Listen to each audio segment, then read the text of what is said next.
오늘 여러분과 함께 나눌 하나님의 말씀은 마태복음 4장 1절에서 11절 말씀입니다. 제가 본문을 봉독하겠습니다.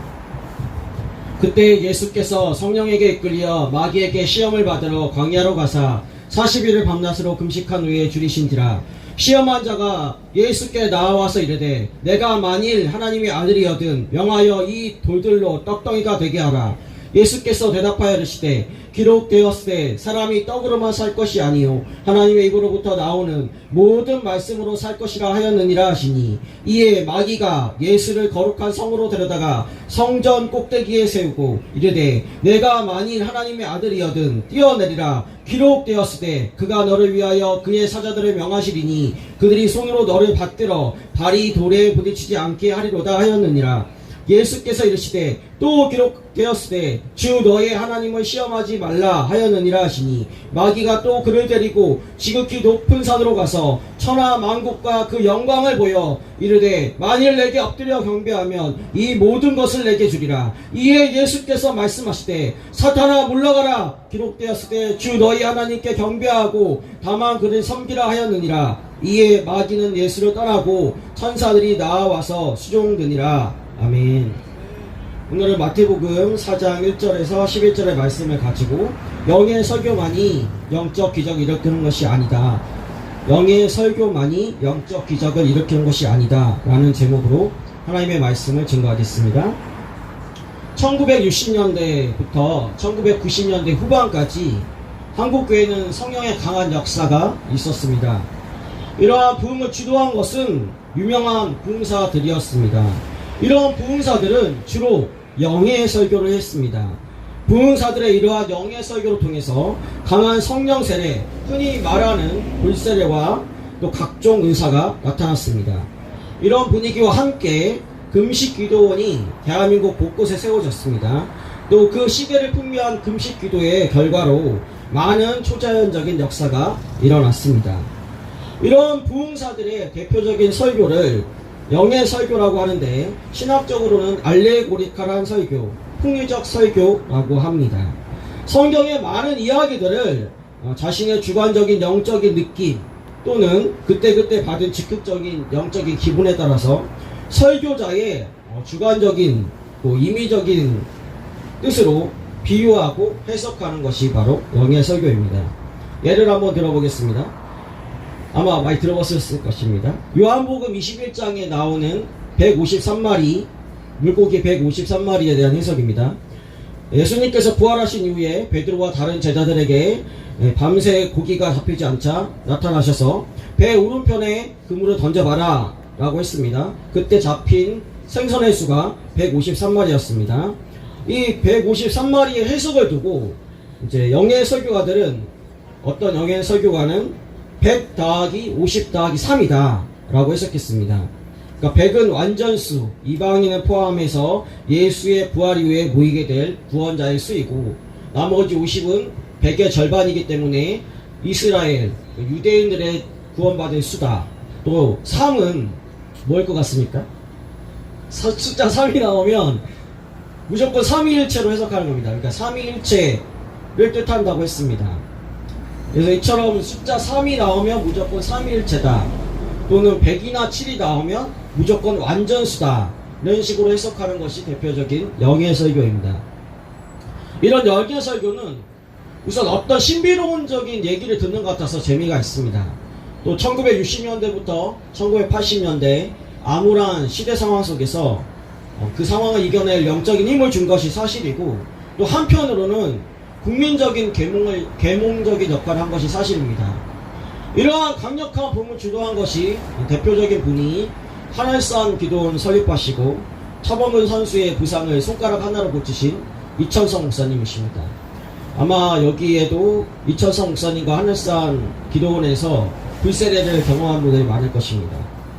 또한 한국교회의 전설적인 신유사역자 현신의 권사님도 이런 분이었습니다. 특히 현신의 권사님의 천국 간증이 유명합니다.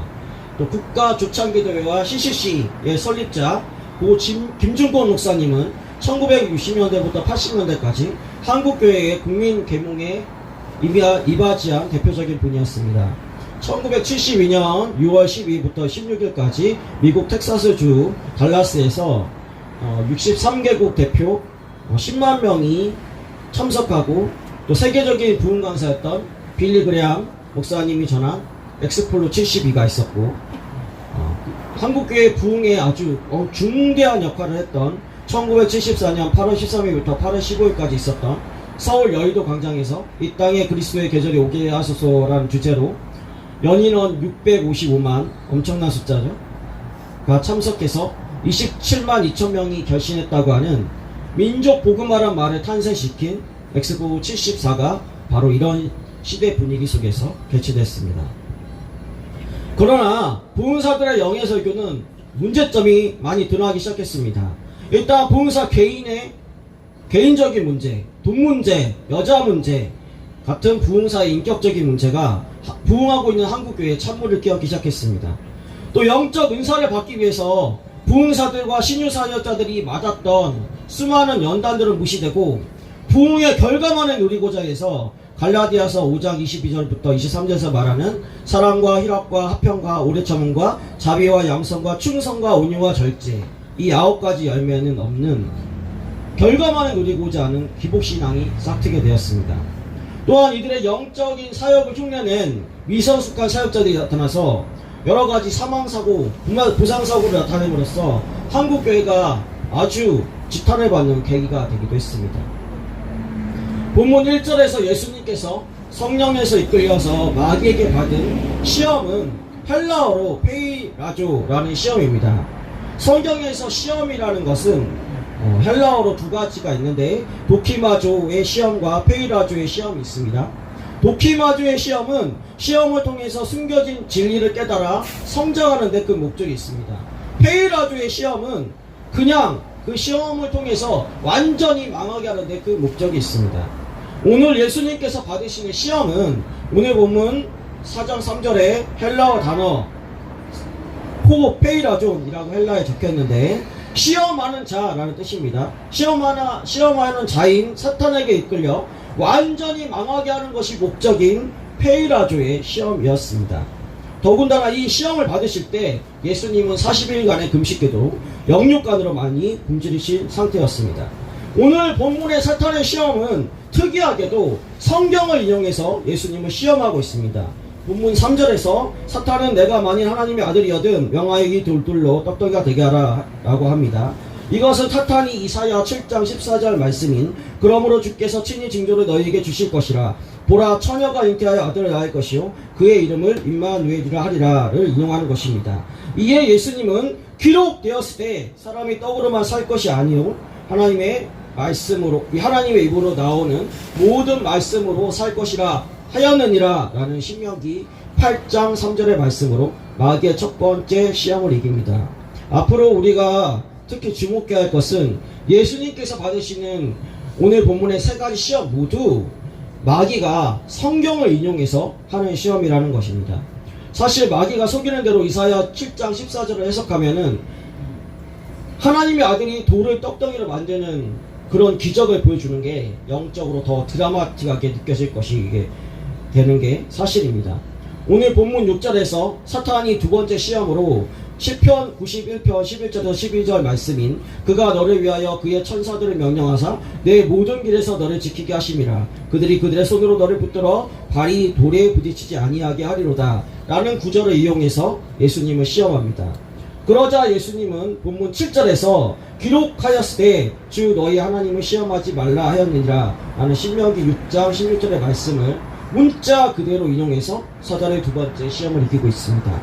오늘 본문 8절에서 사탄은 구약성경 스가랴 6장 12절에서 13절 말씀인 말하여 이르기를 만군의 여호와께서 이같이 말씀하시되 보라 싹이라 이름하는 사람이 자기 곳에서 돋아나서 여호와의 전을 건축하리라. 그가 여호와의 전을 건축하고 영광도 없고 그 자리에 앉아서 다스릴 것이요 또 제사장이 자기 자리에 있으리니 이 둘 사이에 평화의 의논이 있으리라 하셨다 하고 라는 성경을 이용해서 예수님을 세 번째 시험하고 있습니다.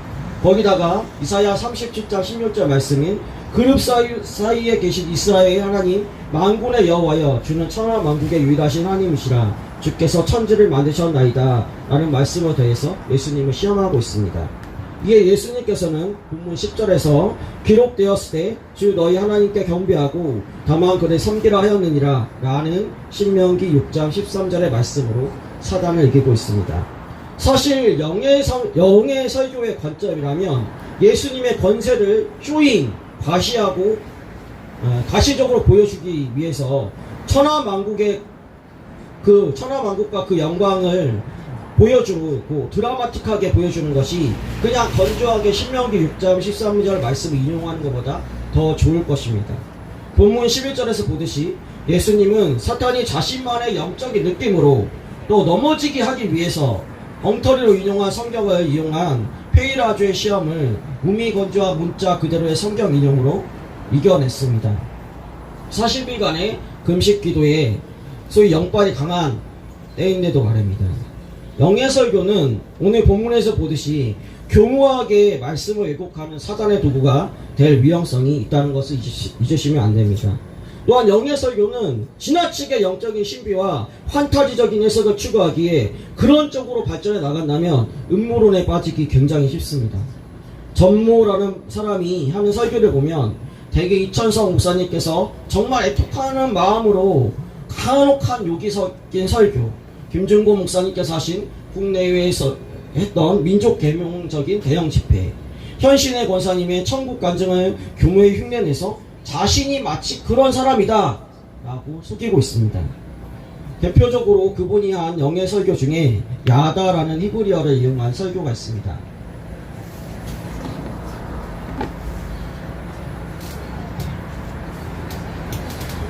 야다를 과거 부흥사들의 영의 설교를 흉내내서 무슨 섹스니 오르가즘이니 같은 참담한 언어로 예배를 설명하는 걸 설명했습니다.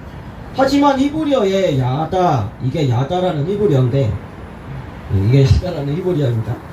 이 야다라는 히브리어는 그냥 한자로 통할 통자, 통할 통자 아시죠? 야다는 이런 히브리어의 통할 통자하고 똑같은 단어입니다.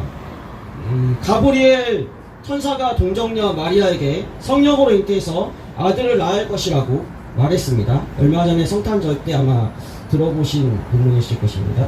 누가복음 1장 34절에서 마리아가 천사에게 말하되 나는 남자를 알지 못하니 어찌 이 일이 있으리까 라고 하였습니다. 이때 남자를 알지 못한다 라고 사용된 단어가 이 히브리어 단어 야다입니다. 곧 남자와 통하지 않았다 이런 의미입니다. 사실 오늘날 영의 설교가 아닌 말씀 중심적이고 그리스도 중심적이고 또 좀 교리적인 설교를 하게 된 데에는 영의 설교가들의 이런 많은 부작용을 바로잡기 위함이 있었습니다.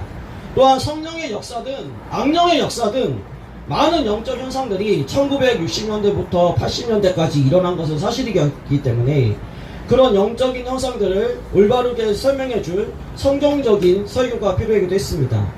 또 이거는 좀 말하기 그렇지만 지도자들, 특히 목사들이 영적인 능력은 없고 어디 공부해서 신학적인 지식만 쌓아서 강단에 섰는데 예배자들이 오히려 더 영적인 은사와 체험이 더 많아서 그들의 귀를 줄이기 위해서 일부러 자기가 잘하는 성경 지식을 과시하는 설교를 한 것도 부끄러운 역사이긴 하지만 어느 정도 사실입니다.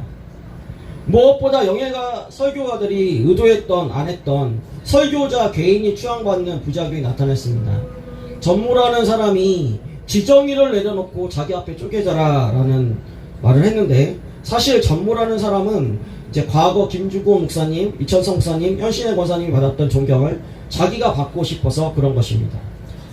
이천성 목사님 같은 부흥사들은 안수할 때, 특히 이제 개인적으로 안수 기도를 할 때 강한 성령의 불세례가 일어났습니다. 그럴 때 그분들은 교통비와 여비를 제외한 모든 돈을 헌금해봐라 라고 얘기하거나 아주 뜻밖의 어떤 순종이 필요한 것들을 요구한 적이 있습니다. 그때 지정의를 포기하고 그분들의 말씀에 순종했을 때 뜻밖의 엄청난 물질적이고 영적인 축복을 받는 결과가 나타났습니다. 그때 나온 말이 지정의를 포기하고 순종하니까 하나님이 상상도 못한 축복을 주셨다라는 이야기들이었습니다. 과거 1960년대부터 80년대까지 이런 영예 설교와 부흥사들의 기적을 기억하는 분들이 그 기옥에 사로잡혀서 그런 흉내를 내는 전부라는 사람을 따르고 있는 것입니다. 사실 지정의를 내려놓으라는 그때 사용하는 지정의는 신학적으로 거의 유일하게 딱 한 번 사용하는 단어입니다. 창세기 2장 16절에서 17절에서 선악과를 먹지 말라는 명령을 설명할 때 거의 유일하게 사용합니다. 죄를 짓기 전 아담의 지정의는 거의 하나님과 같았습니다. 그래서 창조주이신 하나님과 피조물인 아담의 지정의를 구분하는 표시로서 선악을 알게 하는 나무를 만들었다라고 신학적으로 설명합니다. 그때 나온 지정의라는 단어를 전무라는 사람은 이상하게 자기가 이상하게 자기 나름대로 용해한답시고 자신의 교주처럼 떠받드는 논리를 구성하는데 사용하고 있습니다. 앞서 말한 요한복음 21장의 153마리 물고기의 의미도 히브리어 알파벳의 고유 숫자 값으로 설명하는 것이 맞습니다. 하나님의 아들들이라는 히브리어는 베니 하엘로임인데 이 히브리어는 각 알파벳마다 숫자가 있습니다. 그 알파벳 숫자로 계산하면 40 더하기 10 더하기 5 더하기 3 더하기 1 더하기 5 더하기 10 더하기 50 더하기 2가 돼서 153이 됩니다. 베드로가 하나님의 아들들을 낳는 사람다운 어부가 될 것이다 라고 말씀하신 예수님께서 베드로 처음 만났을 때 그 약속을 기억하게 해주신 도구이다 라고 설명하는 것이 아주 맞습니다.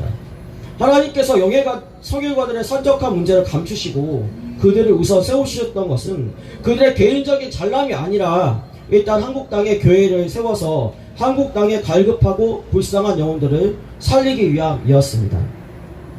현신의 권사님의 천국 간증에서도 하나님께서 병자들의 병을 고쳐준 것은 현신의 권사님의 능력을 보여주기 위함이 아니라 하나님을 바라보며 기도하는 병자들을 하나님께서 사랑하셨기 때문이다 라고 분명히 간증하고 있습니다. 하지만 부흥사들은 설교와 안수에서 성령 세례와 각종 은사가 나타나자 그분들이 의도했든지 아니었든지 간에 부작용이 나타났습니다. 그래서 그 부작용을 경계하기 위해서 오늘날의 말씀 중심, 그리스도 중심, 신학적인 중심, 바른 교리적인 중심 같은 설교가 자리잡게 됐다는 것을 다시 한번 말씀드립니다. 오늘날의 이런 말씀 중심적이고 그리스도 중심적이고 신학적이고 교리적인 설교는 과거 영예 설교의 부작용을 없애는 데는 어느 정도 일조했습니다. 그러나 과거 영예 설교하는 부흥사와 같은 불세례가 또 각종 은사가 나타나는 데는 실패했습니다. 또한 과거처럼 민족을 계몽하는 대형 집회를 국내외에서 개최할 수 있는 거목 같은 설교자가 없는 것도 사실입니다. 또한 영성이 부족한 이들이 아까도 말했지만 자신의 영성 부족을 감추기 위해서 신학교에서 조금 주서들은 지식을 가지고 지식적이고 교리적인 설교를 하는 것도 부인할 수 없는 사실입니다. 곧 전무라는 사람을 따르는 이들은 과거의 영예 설교, 부흥사들의 기억은 있는데 현대의 그런 말씀 중심적이고 그리스도 중심적인 설교가들한테는 그런 영적인 체험을 할 수 없으니까 속아서 따르는 것입니다. 마치 전무라는 사람이 이찬석 목사님이나 김중곤 목사님이나 현신의 권사님 같은 분이라 느껴지기 때문입니다. 아예 그런 영예 설교나 은사 체험이나 국내에 민족 계몽을 하는 대형 집회를 경험하지 못한 분들은 그런 것에서 속지 않겠지만 그런 기억이 어렴풋이나마 남아있는 분들은 더욱더 전부라는 사람에게 미혹당하기 쉬운 것입니다. 이곳에 모인 분들 중에 그런 갈증을 느끼는 분들에게 한 가지 선물을 드리고 싶습니다. 아마 여러분들 영서라는 거 들어보셨을 것입니다. 영서 중에 영서는 바로 성경입니다. 왜냐하면 디모데후서 3장 16절에서 17절 말씀을 보니까 모든 성경은 하나님의 감동으로 된 것으로 교훈과 책망과 바르게 함과 의로 교육하기에 유익하니 이는 하나님의 사람으로 온전하게 하며 모든 선한 일을 행할 능력을 갖추게 하려 함이라 라고 하기 때문입니다. 2023년 음력 새해 첫날에 이곳에 모인 광화문 광장 예배자들이 성경을 읽을 때에 성경 본문을 쓰게 한 하나님의 감동과 같은 동일한 하나님의 감동이 임하기를 축원드립니다. 말씀의 결론을 맺고자 합니다. 베드로는 성전 미문의 안전뱅이를 고친 뒤에 사람들이 모이자 사도행전 3장 12절 말씀에서 이렇게 얘기했습니다. 베드로가 이것을 보고 백성들에게 말하되 이스라엘 사람들아, 이 일을 왜 놀랍게 여기느냐? 우리 개인의 권능과 경건으로 이 사람을 걷게 한 것처럼 왜 우리를 주목하느냐? 그리고 사도행전 3장 16절 말씀에서 그 이름을 믿음으로 그 이름이 너희가 보고 아는 이 사람을 성하게 하였나니 예수로 말미암아 나 믿음이 너희 모든 사람 앞에서 이같이 완전히 낫게 하였느니라 라고 고백합니다. 과거 부흥사들이나 지금 은사자들이나 어떤 은사를 일으킨 뒤에 이렇게 베드로 사도처럼 내 개인의 권능과 경건으로 이것이 일어난 것처럼 왜 나를 주목하느냐? 이런 은사를 주신 예수님을 주목하라 라고 하는 사도 베드로의 모본을 따라야 할 것입니다. 또한 사도행전 14장 말씀에서 바울과 바나바는 누스드라라는 곳에서 발을 못 쓰는 자를 일으킵니다. 사도행전 14장 11절에서 13절 말씀을 보니까 무리가 바울이 한 일을 보고 루가오니아 방언으로 소리질러 이르되 신들이 사람의 형상으로 우리 가운데 내려오셨다 하여 바나바는 제우스라 하고 바울은 그 중에 말하는 자이므로 헤르메스라 하더라. 시외 제우스의 신당의 제사장이 소와 화환들을 가지고 대문 앞에 와서 우리와 함께 제사하고자 하니 라고 말하고 있습니다. 그러자 바울은 사도행전 14장 15절 말씀에서 이르되 여러분이여 어찌하여 이러한 일을 하느냐? 우리도 여러분과 같은 성정을 가진 사람이라. 여러분에게 복음을 전하는 것은 이런 헛된 일을 버리고 천지와 바다와 그 가운데 만물을 지으시고 살아계신 하나님께로 돌아오게 하려 함이라 라고 하고 있습니다. 특히 전무라는 분은 또 그 추종자들은 이 본문의 말씀을 반드시 기억해야 될 것입니다. 그 사람은 바울처럼 기적을 일으키지도 못하면서 누군가 자신을 성령의 본체라는 단어로 높이고 있을 때 사도 바울처럼 나도 여러분과 같은 성정을 가진 사람이야 라고 고백해야 합니다. 또한 마술사 시몬의 실수를 잊지 말아야 할 것입니다. 사도행전 8장 9절에서